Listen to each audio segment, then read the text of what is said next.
No. Okay.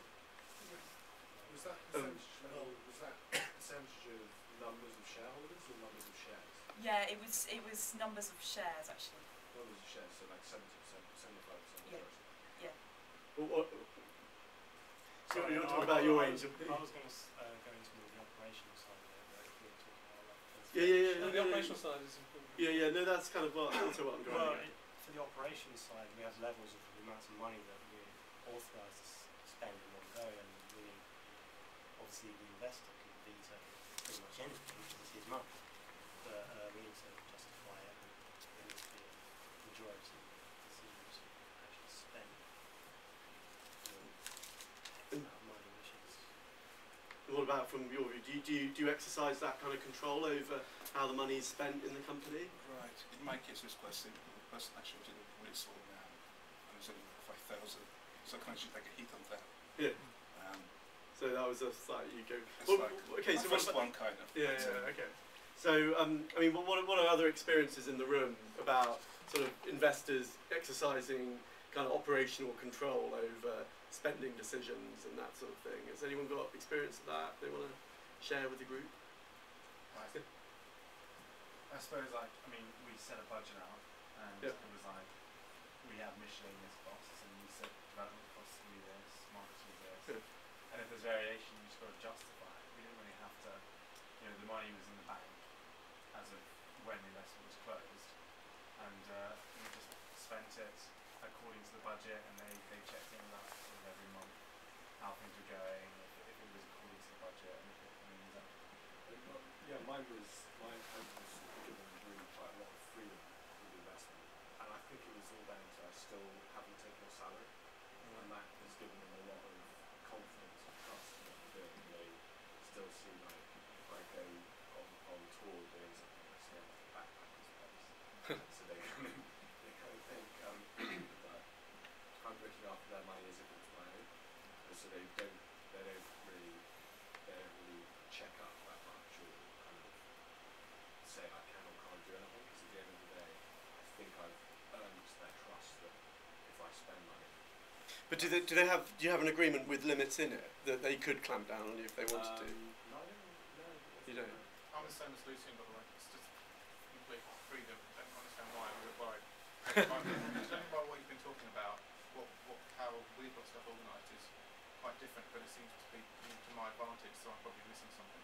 What I think. I mean, what I was going to say was the more if they've got the lower the stake people have in a company, the less control typically you'd expect them to see in an exercise. So if somebody's got 20 to 30% in there, I'm going to expect them to want a bit more control, because they're proportionately they're more at risk, and you've accepted that fact by handing over a bit more equity in the first place. But if you're talking about a fairly low equity stake, I think you are in pole position to be saying, well, hang on, you're not having veto. Someone that's got 5% of my company, I'm afraid, doesn't have a say. You don't have a say. So again, it's a bit up for grabs. Sorry, David. Typically 25% change things in terms of the article set up of a standard company anyway. Yeah, it does. I mean, but perhaps not necessarily in a particularly meaningful way, because what the things in the shareholders agreement will do, the controls there, will basically be on the day-to-day stuff. I mean, sorry, please. Oh, okay. It will be on the day-to-day stuff. So you can't start mitigation. Maybe you can't take on an employee's employment contract. Well, any employee might be one, or a senior employee might be another. I mean, there's all sorts of variations on a theme, and all that we would say is get the best deal that you can. I mean, everything is up for grabs, but within that, then once let's say they want to go for the panoply of controls, then you are looking at. How's that? Oh, brilliant! But once if they've got the panoply of controls, look at the thresholds to make sure that what you're talking about is workable, right? So if it turns out that you don't want to be going back for consent for doing something that you do every day, for example. So, John. I've got a live example for you that hopefully is useful to the room and your advice on it. A client of ours is raising, or attempting to raise, 350,000 to match a grant for 200,000.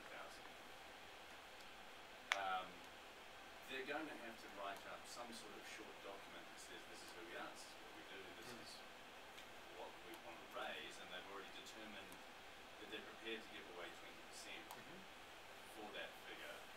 If they can get less than that, that would be great. What are the kinds of things that they're going to need to keep an eye out for? It's helpful. Well, no, I mean, I don't think so. I mean, I think if you're the investor, basically you call the shots. It's your money, right? So I mean, that's if we're boot on the other foot. If we were actually advising an investor, so what do you want? Okay, what do you want? You could have, here's what you could have, and so what would we be saying? We would be saying you want some controls. Okay, you would be asking them what they want on good lever, bad lever, tying people into the business and whether they get to keep their shares. Some investors have got quite strong views about that.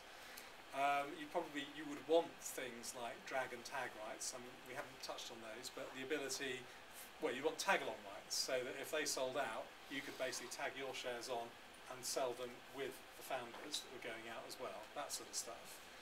You would probably want some information rights, and quite a lot of time is spent on the practical side of how board meetings are going to operate, how many there will be a year, what data you as an investor expect to receive during the course of the year before a board meeting. It's not really legal stuff. It's like it's this, how are they going to manage their investment and remove as much risk as they can from it, albeit that it's a risky investment in the first place. Okay, so we've got a question on the Twitter stream about giving us insight into what angels require of you before and when you open negotiations. So I guess that's stepping back a bit from what we were talking about in terms of control, the sort of level of due diligence that you've had to put yourself under. I mean, Greg, We had to go through an entire meeting with... Could boys on the panel speak up a little? Sorry. Yeah. We had to go through an entire meeting, obviously, to do the due diligence on the business plan, and then another meeting for due diligence on the technology, justifying why we wanted to spend so much money on equipment, and obviously the business plan had to be sound. This is before the investment was agreed. Yeah. And we had to give a very, very in-depth business plan, which in our case turned out to be about 11,000 words long. And we had to give financial predictions and... But I mean, if I can just put a gloss on that, I mean, it's fair to say that you were sort of pre-build in terms of that. There's a sort of... I'm assuming, Rachel, you raised angel money when you had something already going. Yeah, is that right?